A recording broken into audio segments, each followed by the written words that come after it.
Have you ever wondered about the dark secrets lurking inside of the McAllister home?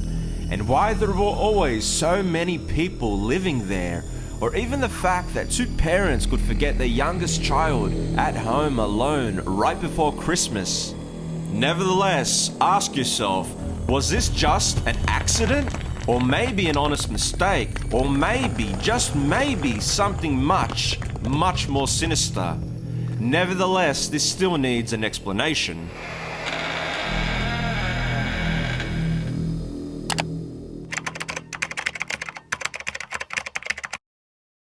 The truth of the matter is that there was a Kevin McAllister, but not the Kevin McAllister you see on screen. The actual Kevin McAllister died during childbirth, winter of '82, many years ago, causing the downfall of two parents, Peter and Kate McAllister, with overwhelming loss, mental health problems, and the never-ending grief which plagues their everyday lives. This would explain their hectic household, a common fear of being alone once they lost their son, Kevin, and habitually hallucinating about a son they once had. Why then was Buzz McAllister talking to an 8-year-old Kevin in this scene here? Buzz, knowing he had a younger brother whom passed away, appears to him in the kitchen, essentially making him throw up his dinner whilst this entity or ghost throws him across the room in anger. If that is true, why did the father throw away the plane ticket belonging to Kevin? This, unfortunately, is a standard coping mechanism amongst those whom have dealt with great loss in the past and use denial to cope with their own delusions of reality.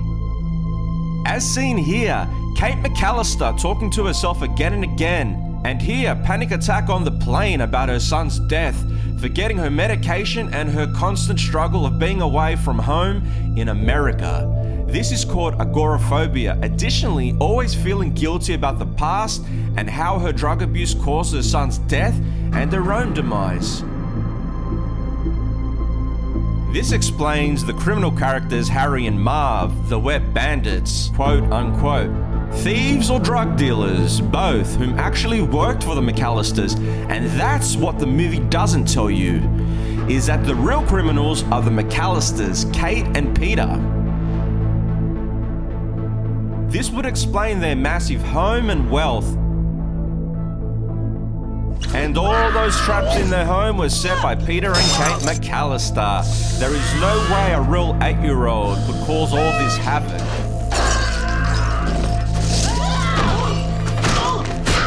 Finally, who is the old man seen throughout this movie? Well, he's just a lovely schizophrenic World War II veteran, whom also suffers from mental health problems.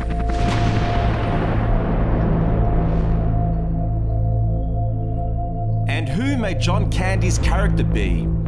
He's actually Kate's clinical psychiatrist / psychologist, and also a very talented musician whom actually came to the airport there to liaise with Kate in regards to mental health support whilst escorting her home back to Chicago. That is why the whole ride back to Chicago is just the two of them mulling over Kate's issues.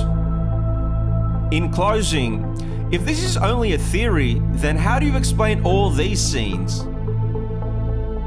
Get the hell out of here. Okay.